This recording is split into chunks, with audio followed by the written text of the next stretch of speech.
We are live. Shall I start, ma'am? Sure, please. We are live, ma'am. Please start. Good evening, everyone. Welcome to iFocus Online. Lecture number 550, Module Optics and Refraction, number 25, on the topic of optics of intraocular lenses. It's my privilege to introduce Dr. Kanika Nicholson, ma'am, our moderator of today's session. She is distinguished ophthalmologist and faculty member in cataract and refractive surgery at the Shantilal Shanghai Eye Institute, Mumbai. Ma'am has done her MBBS from MGM Medical Institute, Mumbai, DNB in ophthalmology from LV Prasad Eye Institute, Hyderabad, and has completed fellowship from eminent centers including LV Prasad Eye Institute, Narayana Netralaya, Mass Eye and Ear Infirmary, Harvard Medical School. She has also served as head of education at LVPI Vishakhapatnam and an editorial board member of the Global Journal of Cataract Surgery and Research in Ophthalmology, with multiple awards, including Best Paper at Vision 2020 and Best Poster at Focus 2025. Dr. Nicholson continues to inspire the next generation of ophthalmologists with her academic excellence and dedication to patient care. Welcome, ma'am. It's my honor to introduce our chairperson for today's session, Dr. Tulika Chauhan, ma'am, Senior Consultant at Center for Sight, Eye Institute, New Delhi. She has completed her MBBS and MS Ophthalmology from MGM Medical College, Indore, followed by multiple prestigious fellowships, including the phacoemulsification at Venu Eye Hospital, New Delhi, an anterior segment fellowship from Vazan Eye Care, Bangalore, and advanced research fellowship in cornea and external eye diseases from Harvard University and UCLA. She has also served as the research scholar in cornea and glaucoma at Mainz in Germany and holds the certification in management of low vision aids from LVPI Hyderabad. Currently, she holds the cornea and cataract and refractive services at Center for Sight Eye Institute, New Delhi, and also serves as the fellowship program coordinator at CFS Dwarka. With numerous national and international publications as an editor and reviewer of journals like AIOS, TVST, CGO, DGO, and those times, she continues to inspire with her excellence in clinical research and teaching. Welcome, ma'am. Our speaker for today's session is Dr. Kanika Bhardwaj, ma'am. Dr. Kanika completed her MBBS from Mohan Kumar Mangalam Medical College, Salem, followed by DNB Ophthalmology from Eye Care Eye Hospital and Institute, Noida. She then pursued an advanced fellowship in cataract and refractive surgery from the Center for Sight Eye Institute in Delhi. She is currently serving as an associate consultant in the cataract and refractive surgery department at CFS, where she is actively involved in training DNB and postgraduate students as well as mentoring fellows. Dr. Kanika has received multiple recognition, including awards for Best Video, Best Paper, and Best Poster at national international conferences such as AIOS, DOS, WOS, and SAO. She has also received the Young Researcher Award, and for her these and numerous publications in peer-reviewed journal like Cornea, Cataract, and Refractive Surgery. Welcome, ma'am. Over to you, ma'am. Thank you.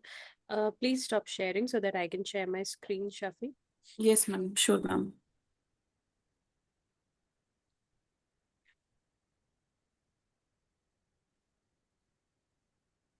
So, very good evening to one and all, and welcome to Dr. Tulika ma'am and Dr. Manik ma'am. So, without further ado, today we will be speaking on the topic of the day, which is optics of different types of IOLs. So, up until now, we have studied the different properties of light and how the light bends and refracts through various surfaces. Now, we will apply this knowledge to the intraocular lenses that we use in a day-to-day practice. So we all know that the intraocular lenses came into being quite late. First IOL implantation was actually done by Sir Harold Ridley at St. Thomas Hospital, London, as a two-step procedure on a 45-year-old lady. And the inspiration behind this concept was actually from a few war soldiers who had shards of glass embedded in their cornea during World War. So that's how the interesting idea of placing an intraocular lens came into being. it was only in November 1949 that first ECCE was done, and February 1950 that the IOL implantation actually was carried out. So this is comparatively new to the ophthalmology field, only spanning a few decades, but within those few decades, the technological advancements have been so fast and rampant that today we stand at a place where cataract surgery is no longer done to extract only cataract, but also to give independence from glasses. So this was the evolution of intraocular lenses. Let's not go into the detail. Currently, we are at the modern era where we are using 6th generation lenses, which are modern capsular posterior chamber lenses. Even the demands after cataract surgery from the patient side has increased. While previously they used to be happy just with fake glasses, then came the era where everyone wanted that at least their vision should be such that minimal use of glasses is required. And in today's time, everybody chooses and supports the freedom from glasses even after a cataract surgery. So it has now fallen into the dimension of a refractive surgery. So coming to the optics of different types of IOLs, they vary primarily in how they manipulate the light entering the eye and achieving different focal points, thereby determining the range of vision that they are providing. There are multiple optical properties of intraocular lenses which help in focusing of light sharply. They may include refractive index, transmittance, scattering, Abbe value, and multiple others. So coming to the optical design and function of any intraocular lens, basic, we know that the lens is composed of two parts, mainly the optic, which is the central zone, and the haptic, which are the supporting arms. So optic, the central clear zone, is designed with precise curvature and materials to replicate and replace the focusing function of the otherwise natural crystalline lens. That is, we try to emulate the natural lens as much as possible. It is generally a circular disc and measures around 5.5 to 6.5 millimeters in diameter, with the overall diameter of the intraocular lens falling somewhere in between 11 to 13 millimeters.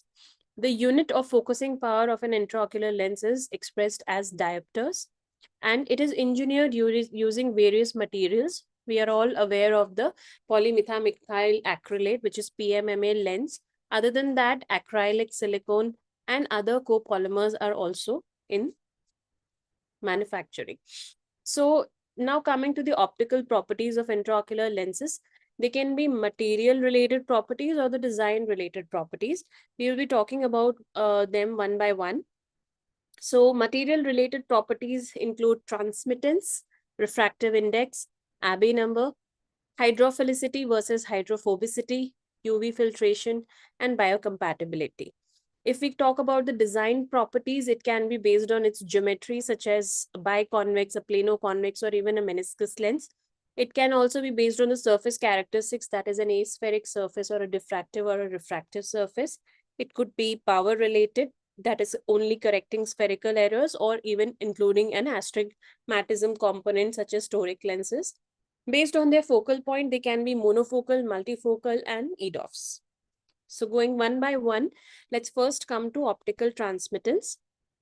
So transmission property of any material is described by its ability to transmit light without scattering. So in the healthy human eye, optical transmittance is basically optimized for the visible spectrum of the light, which is wavelengths 400 to 700 nanometers, and our rods and cones are sensitive to this particular wavelength of light. Hence, any intraocular lens that has to be placed in the eye also should resemble the natural lens in its transmittance. So the transmission property of various intraocular lenses can differ by the material that they are made up of, and even the wavelength of light that they are in contact with, and whether the IOL contains any special filtering elements like chromophores or blue light filters. Most conventional IOLs transmit nearly all visible light. That is, whatever spectrum of light is falling on them, their transmittance is kept to a maximum to transmit all the falling light and improve the image clarity. Blue light filtering IOLs are very popular because they attenuate the shorter blue wavelengths, and therefore they give us the retinal protection, because as we all know, a aging human crystalline lens, it has the property to filter out the blue wavelengths or the shorter UV lens, which can damage potentially the retinal pigment epithelial cells if exposed. So if we compare the transmittance of various IOL materials, this table just gives us an idea. As we can see, for the visible spectrum, that is somewhere between 400 to 700 nanometers, the transmittance for various materials are here. As we can see, PMMA, polymethyl methacrylate, has overall the maximum transmittance. Therefore, the clarity, the contrast with the PMMA lens is even today considered most superior as compared to other materials. However, others are not falling too behind. As we can see, hydrophilic acrylic also stands close, and hydrophobic acrylic also is in the nearer range, silicon lenses as well.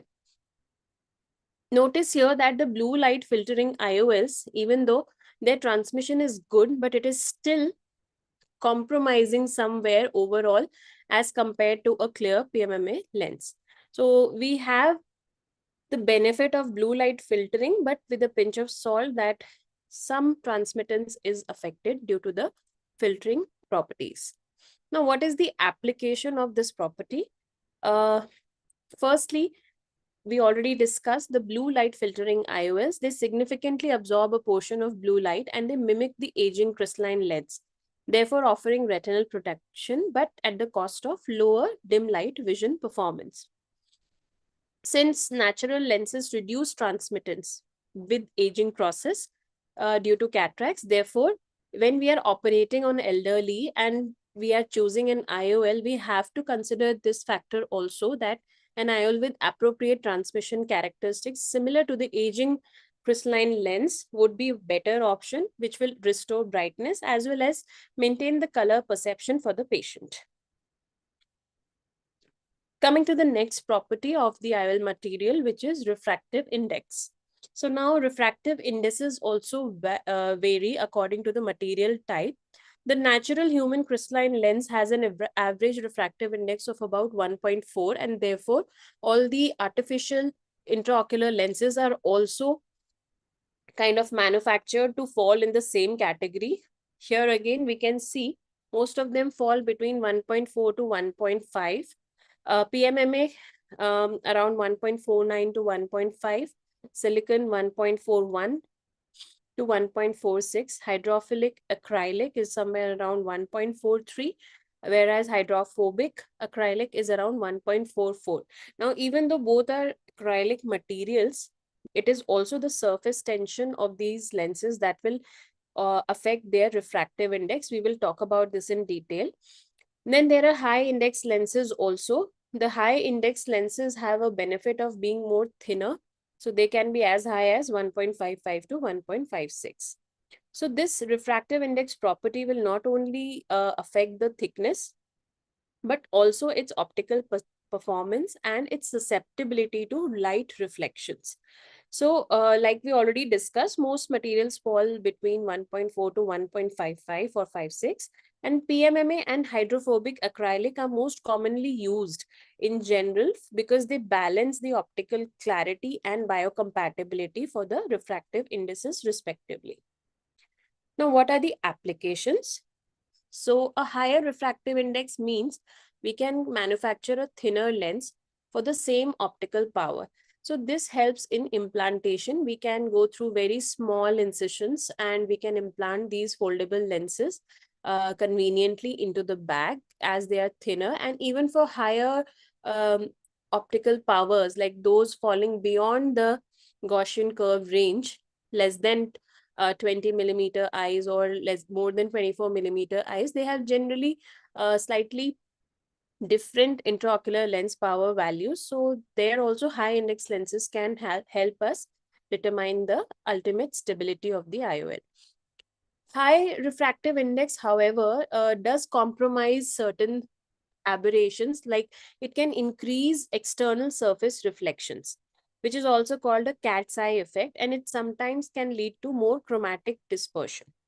Now, most commercial IOLs fall in this range with higher values enabling thinner lens, but sometimes they do so at the cost of greater optical dispersion or surface reflection effects. Therefore, dysphotopsias are perceived, and sometimes glares and halos are also perceived by patients depending on the lens material.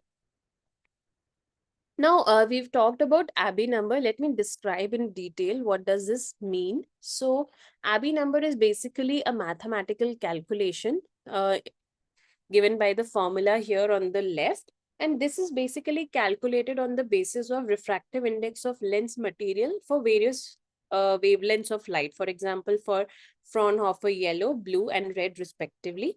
The typical Abbey numbers for common ophthalmic material ranges roughly from 30 to 60, and normal human crystalline lens has somewhere around 47.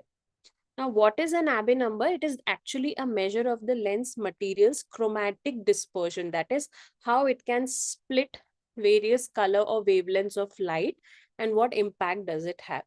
So, this will also impact the refractive index of the material, because with different wavelengths of light, the refractive index is slightly different. Specifically, it will quantify the extent to which colors of light are bent by different amounts when passing through the lens, and this causes color fringing.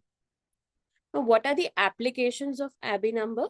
A high Abbey number means there is very low chromatic dispersion. That means all the wavelengths passing through the lens are actually bent similarly. Therefore, all of them conveniently come together at a closer distance, resulting in a better, sharper focal point and clearer vision with minimal color distortion or fringing. A lower Abbey number means there is very high dispersion of the wavelengths. That is, the bending of the various colors or wavelengths is different at every point, and which will lead to more dispersion and therefore more chromatic aberration. And it can cause rainbow-like fringes around objects, and therefore will reduce image sharpness. Especially it is noticeable in very stronger lenses powers or lenses which are off axis, that is tilted or slightly not conveniently sitting into the bag centrally. So in an IOL design, it is very important that while we are trying to increase the refractive index, we have to also balance the Abbey number. So material with high refractive indices needed for thin lenses often have low Abbey numbers and more chromatic dispersion.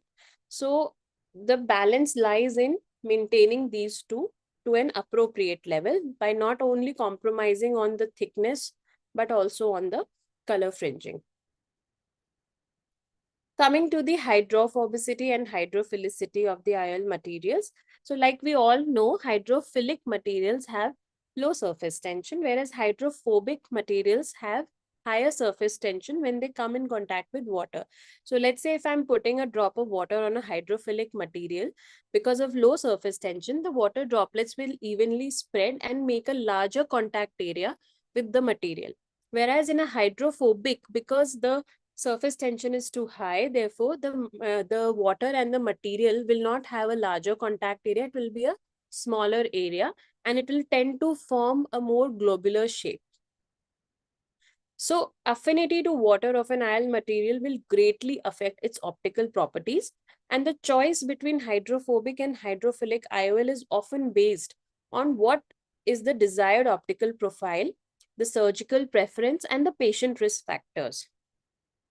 Typically, hydrophobic IOLs, they tend to offer thinner designs like we discussed. They have slightly higher refractive index, and therefore they can be thinner and superior long-term clarity, whereas hydrophilic IOLs excel in their biocompatibility and softness.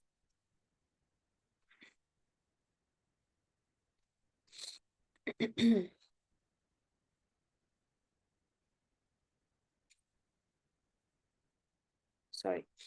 So if we compare both of them, in hydrophobic IOLs, the water content is on the lower side, which is only about 1% of the material content, whereas hydrophilic IOLs have about 30 to 40% of water content. Refractive index of hydrophobic IOLs is generally on the higher side as compared to hydrophilics. And Abbey number, because of the higher index and low water content, is moderate, whereas hydrophilic IOLs have a higher Abbey number. That means the chromatic dispersion through hydrophilic IOLs is comparatively lesser. If we talk about optical clarity, the hydrophobic IOLs are very good, excellent, but they are prone to glistenings, whereas hydrophilic IOLs are less prone to glistening. Biocompatibility wise, hydrophilic IOLs have better and superior capsular biocompatibility, therefore less chances of posterior capsular opacification. And hydrophobic IOLs, although they are also biocompatible, but they have slightly more chances of posterior capsular opacification in few cases. If we talk about flexibility, because of more water content, obviously hydrophilic IOLs are more flexible in comparison to a hydrophobic IOL, and it unfolds slightly slower, the hydrophobic IOL, as compared to the hydrophilic ones, which are easier to unfold and manipulate. Thickness wise, hydrophobics are thinner because of higher index, and the hydrophilic IOLs are thicker due to a lower index. If we talk about surgical incision size, hydrophobic IOLs, they require slightly larger incision in general, but hydrophilics, because of their softness and modulability, they can be implanted through smaller incisions also. PCO rates we've already discussed. However, in the current generation IOLs, the optic haptic junction has a specific design.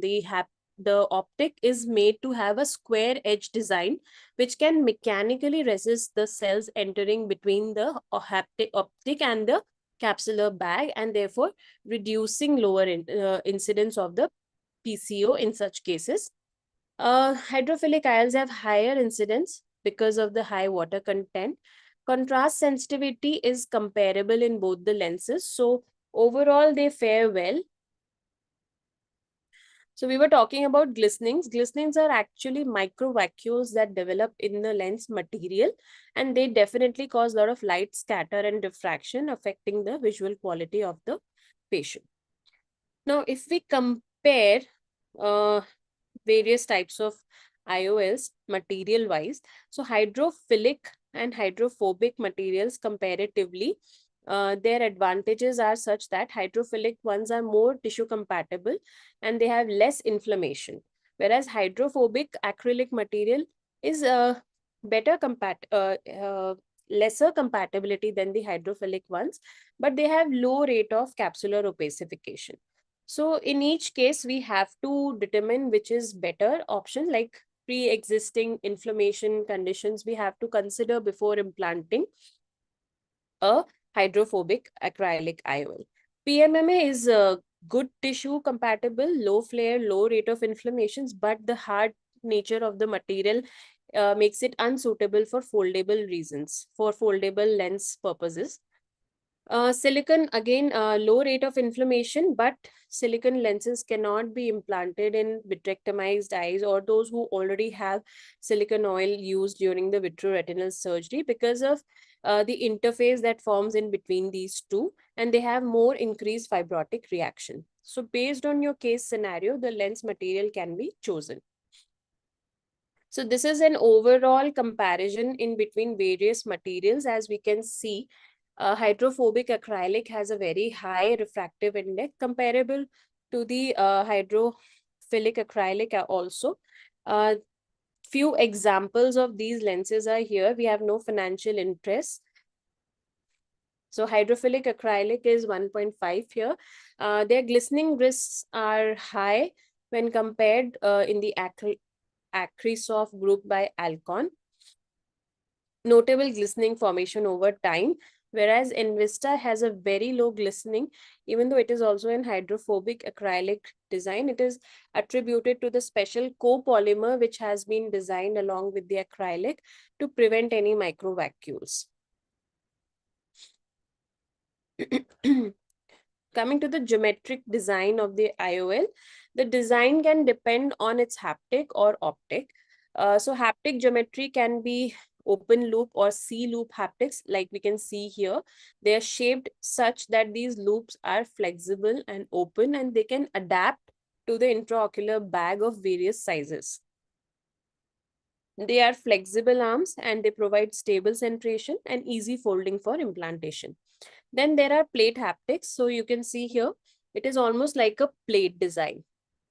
So these are flat and broad, and they are often used in hydrophilic acrylic lenses to provide good stability, but because of their design, they are more bulkier and thicker. Then there are 4-point haptics as well. They offered improved centration and rotational stability in premium lenses. Nowadays, we have modified 4-point C-loop haptics also. So now that we have spoken about the haptic geometry, we will now come to optic geometry. So most often the lenses are biconvex in shape. That is, they have two curved surfaces for refracting. Some lenses can have a meniscus, that is a concavo-convex lens. So it depends on which type of lens you are using. It can be a positive or negative meniscus depending on the shape of the lens. The more common ones are the biconvex and plano-convex. Aspheric optics nowadays increasingly common. They are actually designed in such a way that their curvature is very gradual so that spherical aberrations are minimized and wavefront is more optimized for better quality. Then we can have diffractive or refractive ring patterns also. We'll talk about that. Now coming to applications of these optic haptic designs in IOLs. See, the haptics maintain the IOL's position. They are main supporting arms. So they prevent tilt and decentration, which can degrade optical quality. That is the reason why so many companies keep coming up with different designs of their haptics, because they want to improve the stability of the lens in the bag. And this is very, very important for multifocal and toric lenses, which are very much pupil dependent and axis dependent. Adaptation to capsular bag size. So we discussed that the haptics with C-loop or open design, they can adapt to variations in capsular bag size. Even though we can get an idea about the axial length and the myopic or hyperopic eyes, but it is still not very convincing to predict the effective lens position once the lens is implanted into the bag. So therefore, the manufacturers tend to make designs which can adapt to any scenario, and therefore they can shrink or expand the haptic according to the bag size that they are being implanted into. So this will give us more stability across a wide range of patients. Then the most important is reducing complication. If the haptic is properly designed, it will prevent any buckling or deformation, which can lead to lens instability or tilt, and also posterior capsular opacification.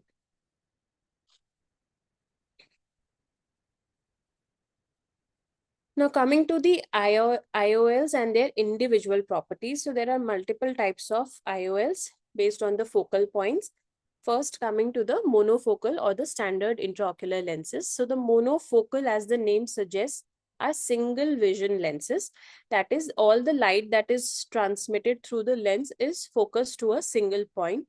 Generally, these lenses have a distance focusing point, whereas for the near focusing, the patients have to use glasses, even for the intermediate as well as near range. Now, they are valued because they are the most standard and commonly used intraocular lenses.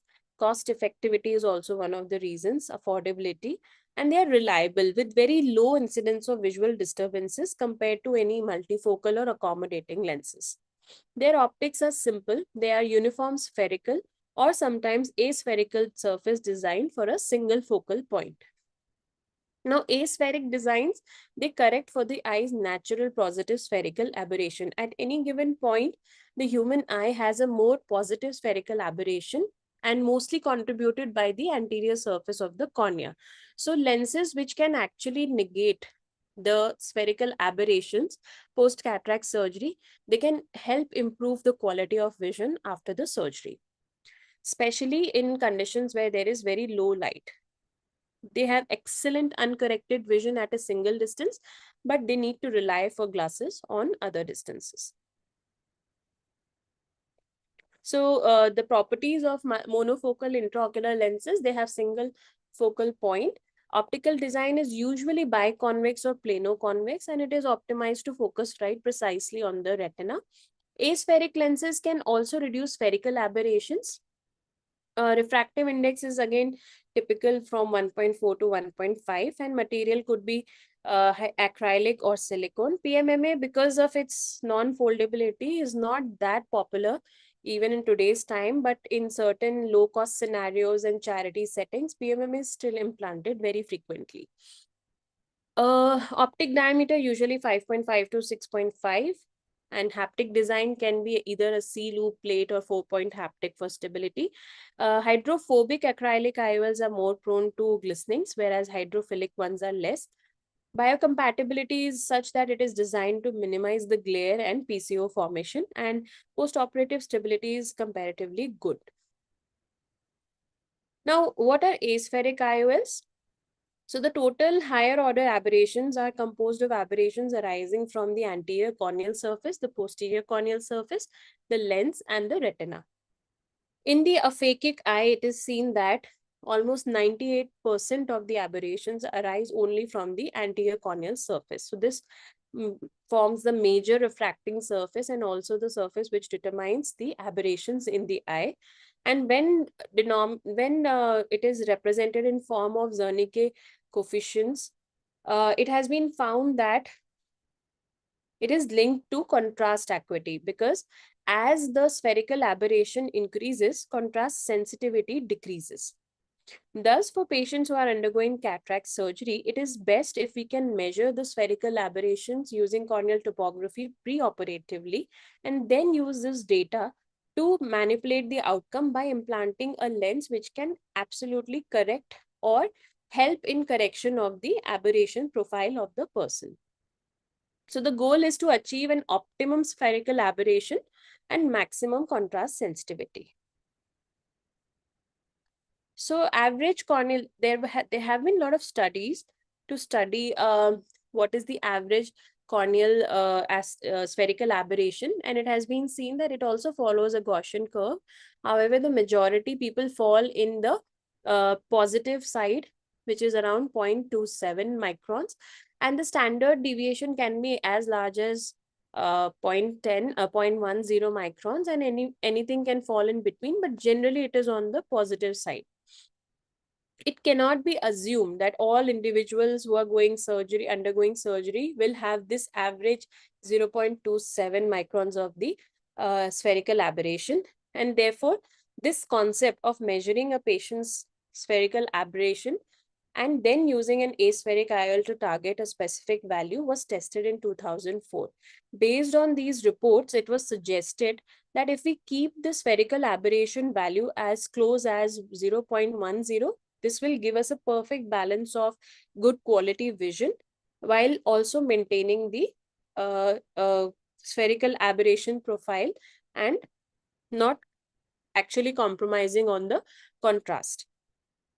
It is important to know that people who have undergone myopic ablation, they will tend to have more spherical aberrations. So we need a lens which is high negative asphericity lens, such as the Technis, so that it can negate the effect of the myopic ablation associated aberrations. Whereas hyperopic ablation will tend to decrease the spherical aberration and possibly can even make it negative in higher corrections. So at that point of time, putting an aspheric lens will not help. Instead, we should put a standard spherical lens which has capability to counter the negative asphericity that has developed post a hyperopic ablation. Now coming to another category which is currently more popular, which is enhanced monofocal IOLs. So these are actually basically monofocal lenses, but they have some enhanced parameters to help with intermediate vision also. They are not a type of EDOF, neither a type of multifocal lens. It is basically a standard monofocal lens, but the profile, the asphericity profile is in such a progressive nature that slightly intermediate vision focus is also incorporated. So this uses a very high order aspheric profile on the anterior optic surface, which creates a continuous power profile. So this can also be called as a pseudo EDOF. It is not a true extended depth of focus lens, but a pseudo EDOF because it does help with the computer. The distance is somewhere around 80 centimeters for the intermediate range. So it can help people with their distance vision as well as intermediate computer work also. However, for near, they will require glasses. So the prototype lens that was actually launched first for this category was the Technis iHands. Again, I have no financial interests here. So what happens in this lens is compared to its one-piece IOL, which was just an aspheric lens, it had the same asphericity throughout the lens. However, in the newer model of iHands, the asphericity profile is such that the central area has better aberration profile, and this therefore extends the focal point and leads to a better intermediate vision also. So this is just a video taken from YouTube for the same to explain how this works. Monofocal single piece intraocular lens. It's got the same base geometry of its predecessor, Technis 1 intraocular lens. The same material, the same A constant. The Technis iHands intraocular lens improves vision for intermediate tasks versus the Technis one-piece intraocular lens because it's a refractive lens incorporating higher order ratio and continuously increasing power from periphery to the center of the lens.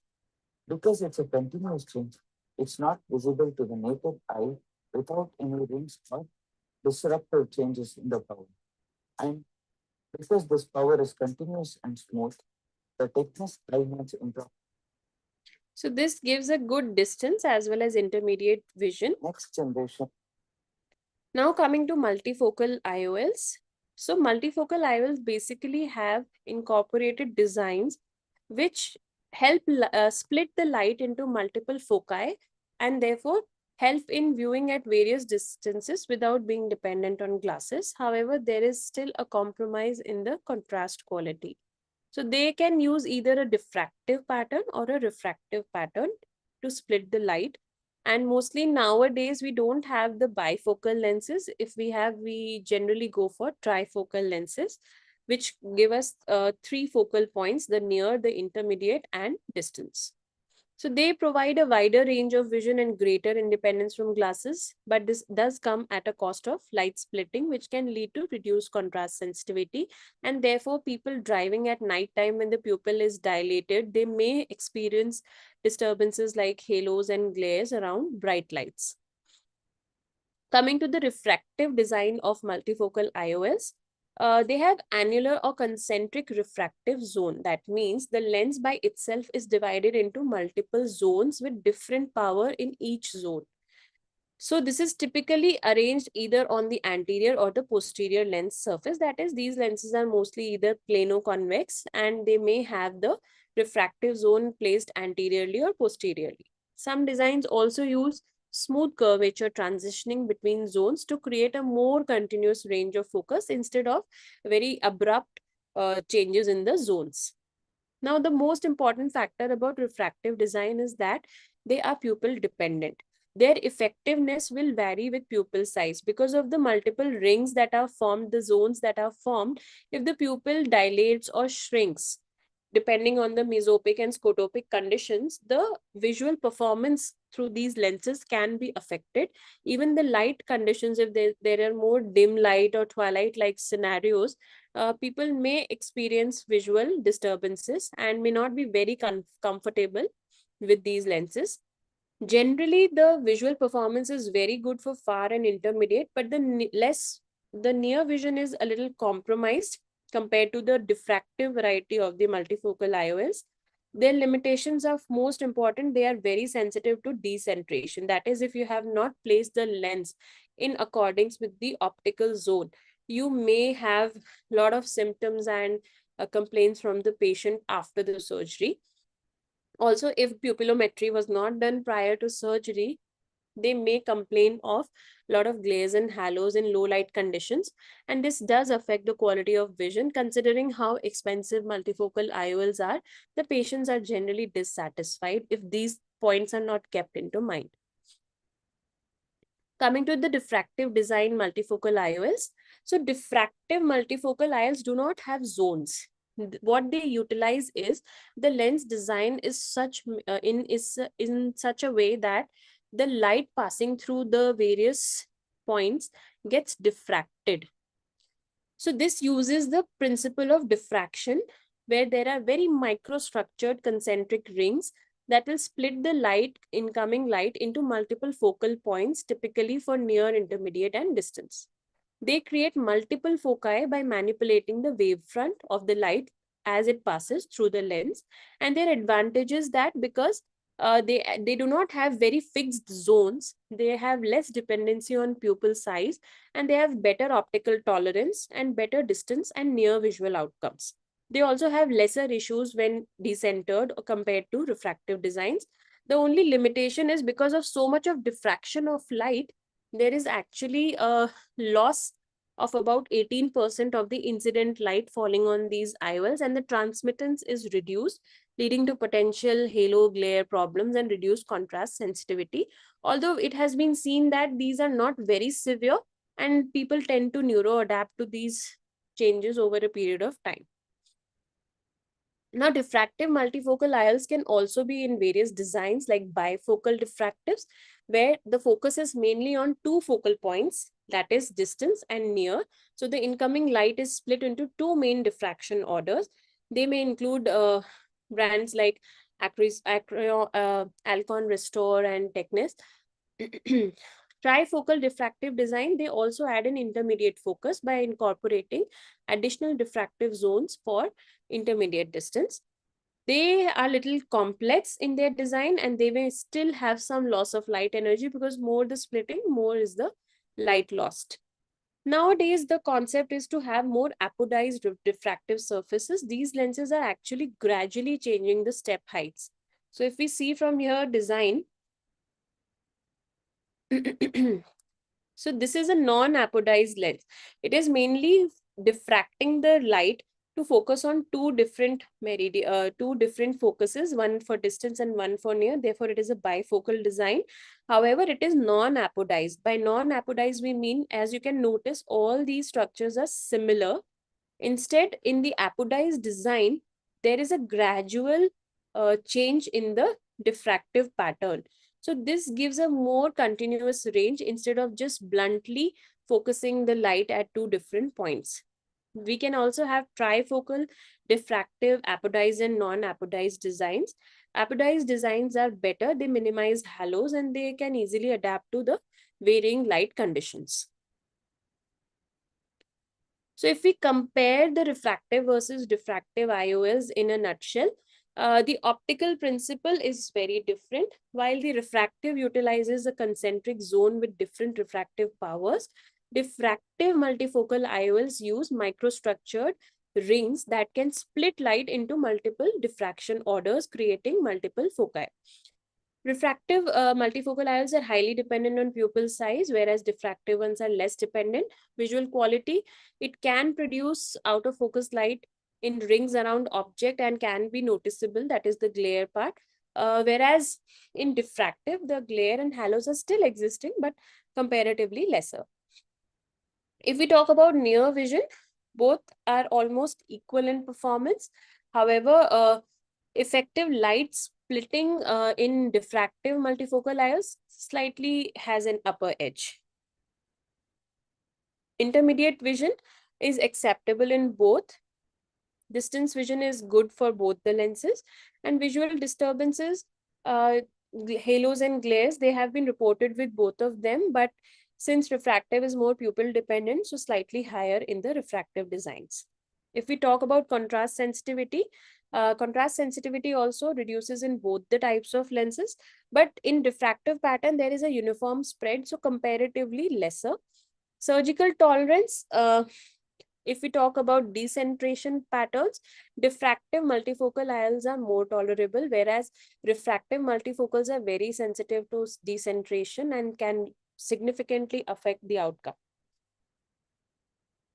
So refractive designs have lesser loss of light because of less diffraction, whereas the diffractive multifocal IOLs have more loss. So the contrast sensitivity is comparatively lesser. If we talk about patient satisfaction, in both the lens, we can have good patient satisfaction, but it also depends on the person's day-to-day activity and their work profile. That's how we generally decide which type of lens is better. So again, no financial interest. There are various types of lenses available. So here we can see the Alcon Restore lens. So it has basically a diffractive pattern and with a near add of approximately 4 diopters. It is an acrylic lens, while the Technis multifocal is a silicon lens. Again, it also has a diffractive pattern. The rezoom by AMO is a refractive lens. We can see there are multiple zones. It is divided into almost 5 zones, and the near add is around 3.5. So multiple zones also again gives slightly better performance. Hoya also has a multifocal pattern with a refractive pattern. Here we can see, so various lens designs companies, they come up with different designs to, constantly improve their outcomes and patient satisfaction. Coming to extended depth of focus lenses, these are also comparatively newer entrants into the market, and they have been introduced to actually give a compromise between a multifocal with its glare and halo problems and a monofocal with its dependency on spectacle pattern. So an extended depth of focus or EDOF lens basically does not split the light, but it is made up of multiple patterns. Like peripheral pattern has a refractive pattern, whereas the central has more aspheric diffractive pattern. So this, what it does is, it kind of elongates the focal point instead of splitting light into various focuses. Examples can be Technis Symphony, Technis Synergy, Alcon Vivity, and Autofocus Aphthera. Again, no financial interests here. So they use advanced wavefront technology or echolith designs to elongate a single focal point into continuous focal zone. Therefore, it gives us a good depth of focus. They offer very good distance and intermediate vision, but slightly less near vision, but it can still be considered functional. They provide a balance between the range of vision of multifocal and the low visual disturbance of monofocal. That is, they can give a better independence from glasses as compared to multifocal, which have a lot of glares and halos associated, whereas an EDOF does not have that because it is not splitting the light. Whereas it is also an improvement on the general monofocal, which has good contrast sensitivity, but a high dependence on glasses. Now, what are the applications of EDOF lenses? Because of their continuous range of vision, they provide a very seamless extended range of clear vision from distance through intermediate, and this minimizes the abrupt changes that are seen in multifocal lenses. It has very excellent distance and very good intermediate vision. It is superior distance vision as compared to monofocal lenses and significantly better intermediate vision. So it is ideal for activities like people who are more on computer work and day-to-day activity involves more of distance intermediate work. There are reduced visual disturbances because they cause fewer halos, glares, and starbursts as compared to the IOLs with rings. They have better contrast compared to multifocal IOLs, leading to clearer images and better quality of vision, and obviously lower dependence on glasses for mainly their daily tasks. Of course, very near focus or very smaller fonts will require some kind of near correction. So disadvantages can be the limited near vision because it is generally less as compared to the true multifocal lenses. There is reduced visual quality trade-off. That is, extending the depth of focus can slightly compromise overall sharpness of the image and contrast compared to a monofocal lens.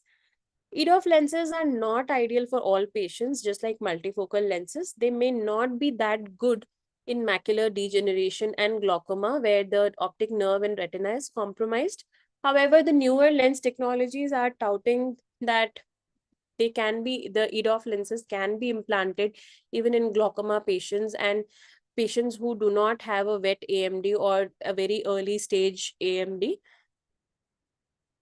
But generally, in such cases where the retina or the nerve is compromised, it is better to shift to a monofocal, or in today's case, I think an enhanced monofocal also gives a very good contrast along with giving a decent intermediate vision. The cost of EDOF lenses is very high because they are the new entrants to the market, so their cost is comparatively heavy on the pocket.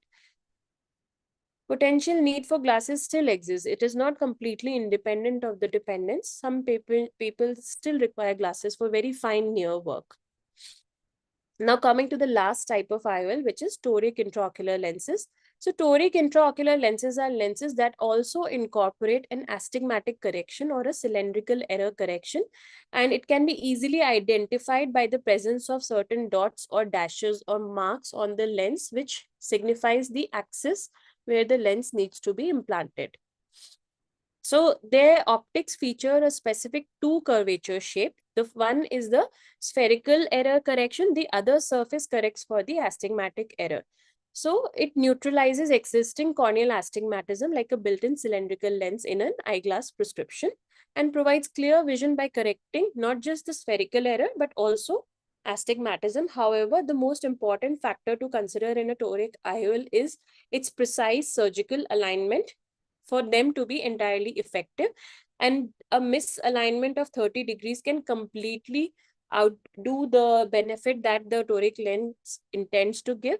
And they can be available in all formats like monofocal, multifocal, and EDOF platforms.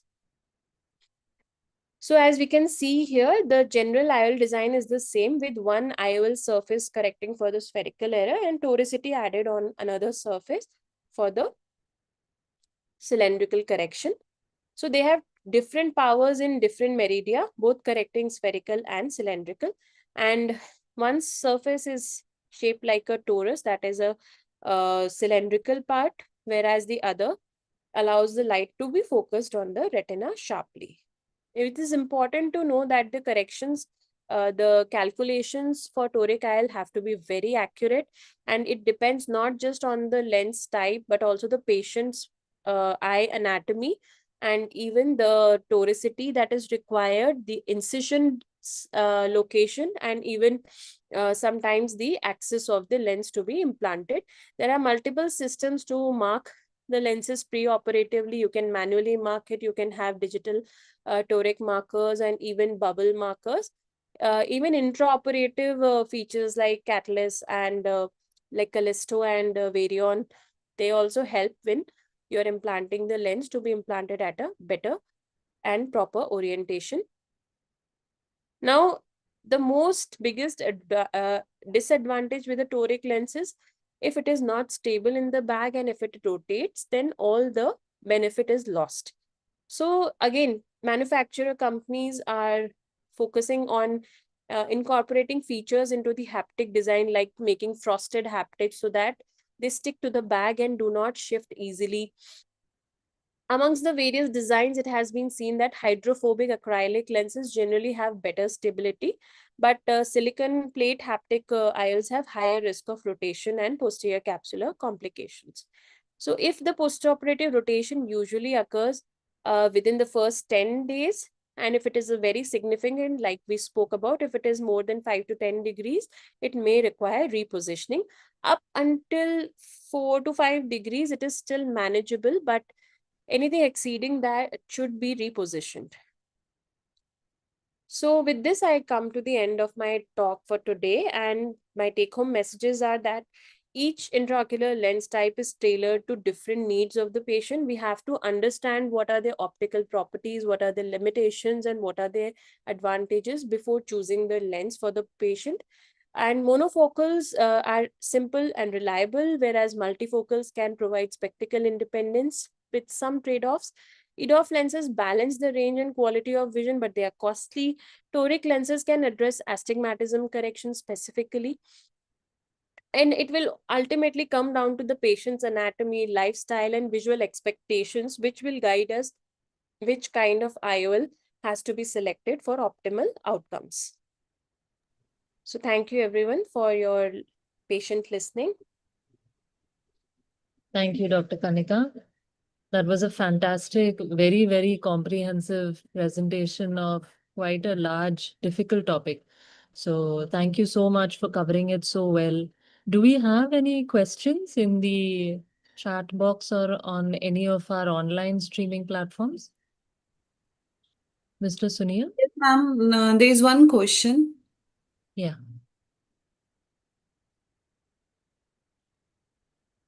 Ma'am, why do multifocal IOLs reduce the contrast sensitivity?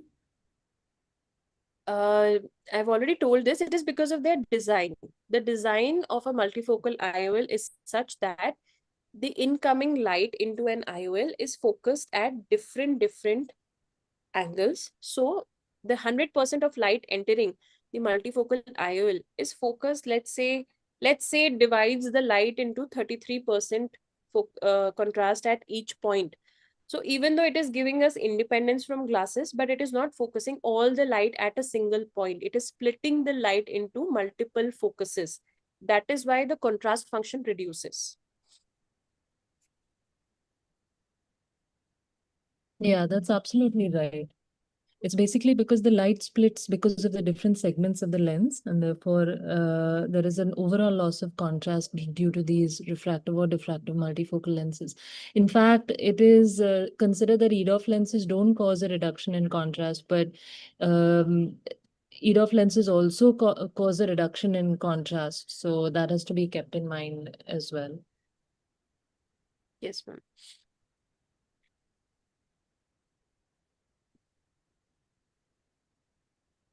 Are there any other questions?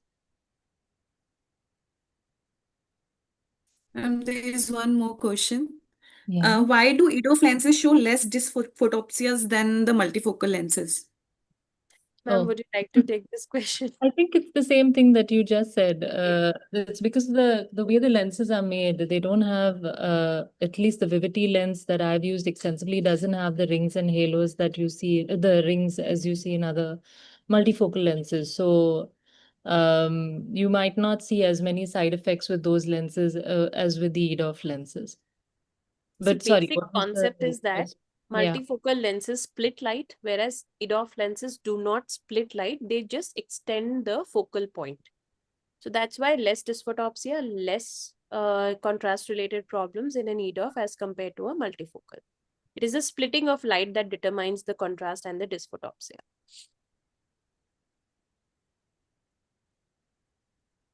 Do you have any other questions, Dr. Shafi?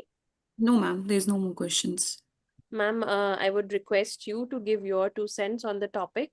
And Oh. if I have missed anything, I don't please think you've missed guide me as anything. it That is. was so comprehensive. But I remember reading about this one additional property. I don't know whether you came across it during your literature search. It was called a transition glass temperature. And I remember looking it up because it was just an interesting thing that I used to see in our OR where we used to keep those hydrophobic lenses Yes. under a lamp. And I used to always wonder why that is needed. So what I understood from that and what I looked up again was that hydrophobic lenses, at least the ones like Alcon and J&J, have a lower transition temperature. That is the temperature after which the lens hardens and becomes like glass.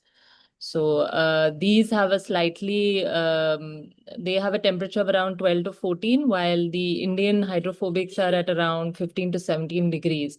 And it's also their surface is slightly rougher. So the tackiness of the lens to stick to that cartridge is a little more. So that's why we keep those lenses sometimes under a lamp. And what I used to wonder was why the plungers were different. The Alcon and J&J lenses, sometimes we use the metal plungers. While with the hydrophobic lenses on the Indian platforms, we use those plastic plungers with a silicone tip. Yes, ma'am. So what they say is that because the tackiness of the lens is such that it sticks less to the metal plungers. So that's why those metal plungers are sometimes smoother for those Alcon J&J lenses, especially because they become so stiff and hard. So Yes, that was something which I thought was just interesting general info. yes, ma'am. I did come across it. I thought it Yeah. is probably beyond the scope of the Yeah, nature yeah, of this. definitely. But what you're saying is absolutely correct, ma'am. And these lenses also have specific coatings on them, which are in such a way so that they do not suffer too much of loss in their surface properties when they are transported across various media and reach the OR at the end. So a lot of good manufacturers and company manufacturers, they actually coat these lenses, even these hydrophilic, hydrophobic. Sometimes we also see some lenses are sent to us in their typical packaging with the fluid inside and everything to maintain the surface properties and the light related transmittance also. What you've told is absolutely correct, ma'am. I did read about it. I am sorry, I should have included that Don't here worry. as well. I think you did a fantastic job, Kanika, and thank you, Shafi, as well. But unfortunately, we're out of time. I think it's 9 o'clock. And if we don't have any other questions, should we wrap up? Yes, Sure, ma'am. ma'am. Okay, Very thank good you night, so ma'am. much, Thank you, Kanika and ma'am. Shafi. Thank you. Bye. See you.